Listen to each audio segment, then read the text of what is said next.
ආයුබෝවන් සුබ දවසක්. ඌවවෙල්ලස්ස ප්‍රදේශයේ ඇති ඓතිහාසික ස්ථාන සොයා යන අපේ සංචාරයේ අද ඉඩකඩ වෙන්වන්නේ තවත් පෞරාණික වටිනාකමක් හිමිවන මාලිගාවිල පුරාවිද්‍යා භූමියටයි. පිහිටි කළුගල පාදක කරගෙන නෙළූ හිටිපිළිම ශ්‍රී ලංකාව තුළ ස්ථාන කිහිපයකම අපට හමුවන අතර අවුකන පොළොන්නරුගල් විහාරය, බණ්ඩාරවැල දෝවරජ මහා විහාරය ඒ අතරින් ප්‍රධානයි. නමුත් මාලිගාවිල ඇති බුදුපිළිමේ විශේෂත්වය වනුයේ මේ වෙනත් ස්ථානයක නිර්මාණය කොට පසුව මෙම ස්ථානයේ සිටුවන ලද පිළිමයක් වීමයි. එනම් මෙය අනාබද්ධව ඍජුව වැඩ හිඳින බුද්ධ ප්‍රතිමාවකි.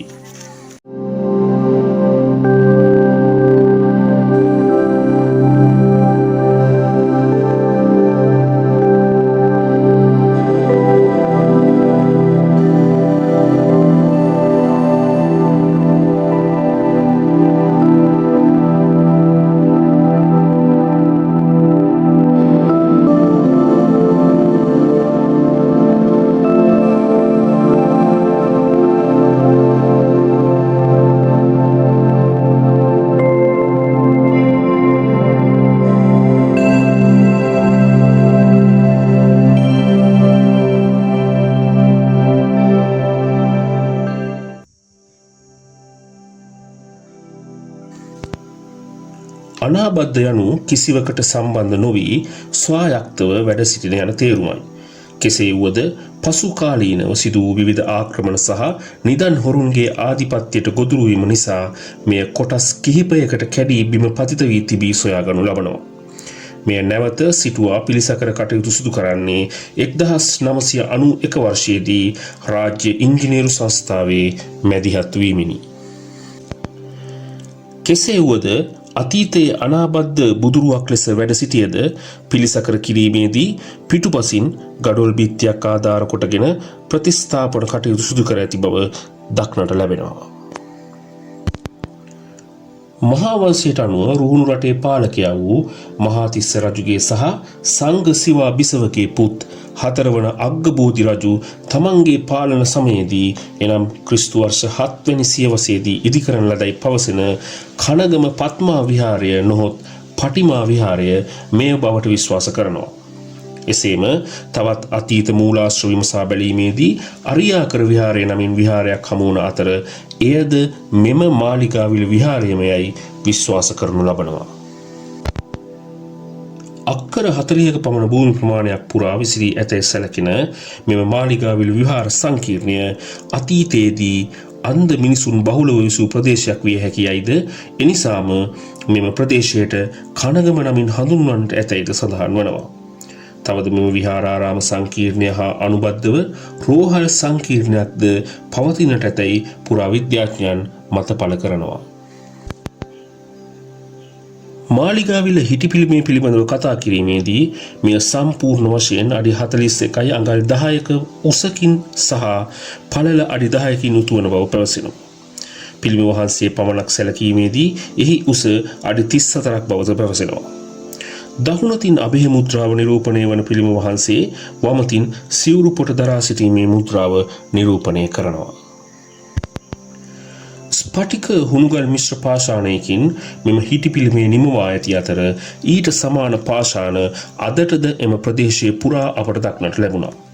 එයින් අදහස් වන්නේ බොහෝ විට මෙම පිළිම වහන්සේ මේ ප්‍රදේශයේ අවටම නිර්මාණය කොට පසුව ඍජුව සිටුවන්නට ඇති බවයි. රැලි සහිතව නිමවා ඇති චීවරයද බොකුටු හිසකෙස්ද අතීත ගල්වඩුවන්ගේ විශ්මිත නිර්මාණ හැකියාව කියා පානවා.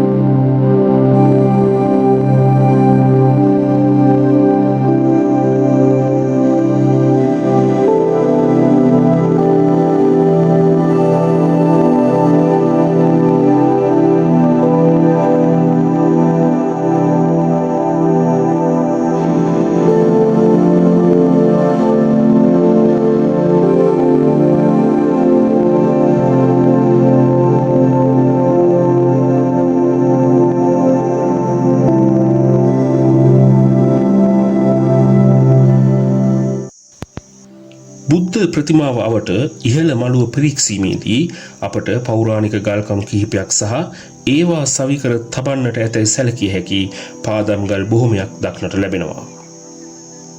ඒ අනුව අතීතයේදී මෙම බුද්ධ ප්‍රතිමා වහන්සේ ආවරණය වන පරිදි ප්‍රතිමා ගෘහයක් පවතිනට ඇතැයි විශ්වාස කිරීමට හැකියි. ඒ ගල් කණු ආධාර කරගෙන ලීයෙන් සෑදූ කණු මත ඉදිව තිබෙන්නට ඇතැයි පුරාවිද්‍යාඥයන්ගේ මතයයි. ආසන්න වශයෙන් ගත් කල අඩි 100ක දිගින් හා පළලින් යුතුව අඩි 60ක පමණ උසකින් යුතුවද මෙම පිළිමය සමන්විත වන්නට ඇත. මහා වංශයේ සඳහන් වන පරිදි ක්‍රිස්තු වර්ෂ 7 වෙනි සියවසේදී රජකම් කළ පළමු වන දප්පුල රජු විසින් මෙම විහාරයේ පිළිමයක් කර වූ බව සඳහන් වන අතර ඉහත භෞතික නටබුන් එයට මනා සාක්ෂියක් සපයනවා. පළමු වන දප්පුල යනු ඉහත අප සඳහන් කළ 4 වන අග්ගබෝධි රජුගේ සොහොයුරායි.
මීට අමතරව ප්‍රතිමා ගුහයට පිවිසීමේදී අපට හමුවන ආයත චතුරස්‍රාකාර සඳකඩ පහන, කැටයම් සහිත පියගැට පෙළ, දෙපස වූ අලංකාර කැටයම් සහිත කොරවක් ගල්, දෙපසින් නැති මුරගල් සහ පාදෝවනය සුවිශේෂී අතීත නිර්මාණ කුසලතාව මනාව පිළිබිඹු කරනවා.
විහාර භූමියට පිවිසෙන මාර්ගය අවටද අපට පැරණි ගල් කණු දක්නට ලැබෙන අතර එම ගොඩනැගිලි පිළිබඳව තවමත් පැහැදිලි අදහසක් ඉදිරිපත් වන නැහැ.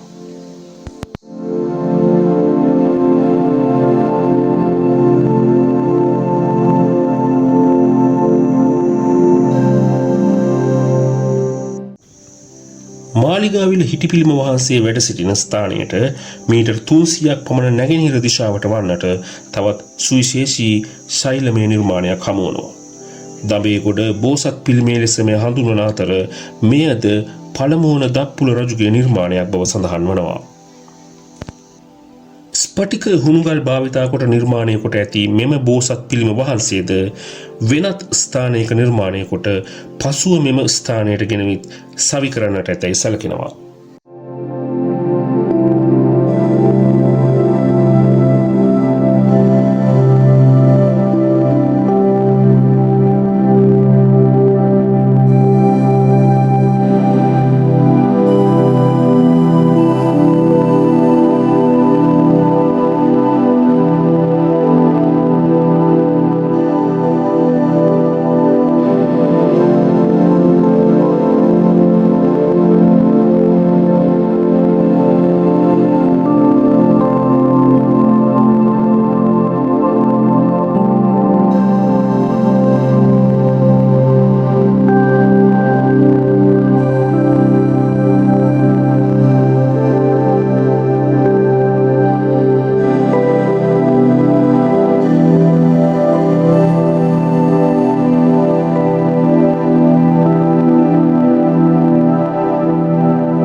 රාජකුමාර ලීලාවෙන් වැඩ හිඳින මෙම හිටිපිළිමයේ මකුටේ ඇති ධානී බුදුරුව අනුව මෙය අවලෝකිතේශ්වර බෝධිසත්ව ප්‍රතිමාවක් ලෙස හඳුනාගෙන තිබෙනවා. හිස් පළඳනාව, ගෙලපැඳි මාලය, මකර කුණ්ඩලාභරණ, පූර්ණ නූල මෙන්ම බඳපටිය පැහැදිලිව කැටයම් කොට ඇති මෙම බෝධිසත්ව ප්‍රතිමාවේ උස ආසන්න වශයෙන් අඩි 29යි අඟල් 5ක් බව ගණන් බලා තිබෙනවා. පద్මාසනයක් මත වැඩ හිඳින මෙම ප්‍රතිමාව දල වශයෙන් ටොන් 40ක පමණ බරකින් යුතු වන බවද පැවසෙනවා. දකුණතින් විතර්ක මුද්‍රාව නිරූපණය වන මෙම ප්‍රතිමාවේ වම් මත පද්මයක් දරා සිටින කටක හස්ත මුද්‍රාව නිරූපණය කරනවා. අතීතයේ සිට පැවත ආවිශ්වාසයන්ට අනුවගත් කල අවලෝකිතේශ්වර බෝධිසත්වයන් වහන්සේ රෝග සුවපත් කිරීමට විශේෂ බලයක් හිමි බෝධිසත්වයන් වහන්සේ නමක් බවට පිළිගැනෙනවා. ඒ අනුවගත් කල මෙම පිළිම වහන්සේ මෙහි නිර්මාණය කිරීමේ අරමුණ වන්නට ඇත්තේ කනගම ප්‍රදේශයේ විසූ අන්ධ මිනිසුන් සුවපත් කිරීම විය හැකියයිද විශ්වාසයක් පවතිනවා. එමෙන්ම මෙම පුරාවිද්‍යා භූමිය රෝහල් පරිශ්‍රයකින් යුතු බවටද පුරාවිද්‍යාඥයන් තහවුරු කිරීම මගින් ඒ බව තව දුරටත් සනාථ කරනු ලබනවා. අවලෝකිතේශ්වර නාථ බෝධිසත්ව ප්‍රතිමා කිහිපයක්ම ශ්‍රී ලංකාව තුළ දැනට හඳුනාගෙන ඇති අතර මෙම පිළිම වහන්සේලා බහුලව හඳුන්වන්නට යෙදෙන්නේ මෛත්‍රී නාථ පිළිම වහන්සේලා වශයෙනි. මාලක පහකින් සමන්විතව ඉදිව ඇති පියගැට පෙළ ඉහළම කොටසේ මල් ආසනයට පසුපසින් අඩි 14යි අඟල් 10ක පමණ පරිමිතියකින් යුතු පద్මාසනයක් මත වැඩ සිටින බෝධීන් වහන්සේ අනාබද්ධව ඍජුව වැඩ සිටිනු අදටද දක්නට ලැබෙනවා. මෙයද කාලයාගේ ඇවෑමෙන් පාර්ශ්විකව විනාශ වී පසුව ප්‍රතිස්ථාපනය කරන ලද පිළිම වහන්සේ නමකි. වර්තමානය වන විට නවීන ප්‍රතිමා ගෘහයකින් ආවරණය කර ඇති මෙම පිළිම වහන්සේ වටා අතීතයේද පෞරාණික ප්‍රතිමා ගෘහයක් පවතිනට ඇති බවට විශ්වාස කළ හැකි ගල් කණු සහ පාදම් ගල් අදටද දැකගත හැකි වෙනවා.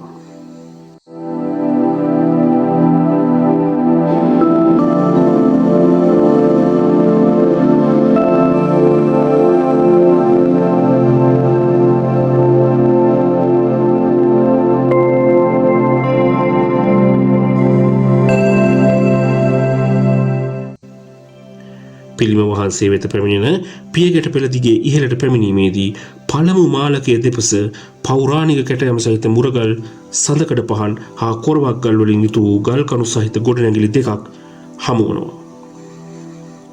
මේවා බුද්ධ මන්දිර හෝ දේව මන්දිර විය හැකිය. බෝධිසත්ව ප්‍රතිමාවකට පහළින් බුද්ධ මන්දිරයක් පැවතීමේ සම්භාවිතාවය අල්ප බැවින් මේවා දේව මන්දිර විය හැක. නමුත් එවැනි කිසිම සනාථ කිරීමක සාධක අපට හමු නොවීය. කළුගල් සහ ගඩොල් සම්මිශ්‍රව යොදාගෙන ඇති මෙම නිර්මාණයද අතීත හෙළයන්ගේ තාක්ෂණික කුසලතාව මොනවට කියා පාන්නකි.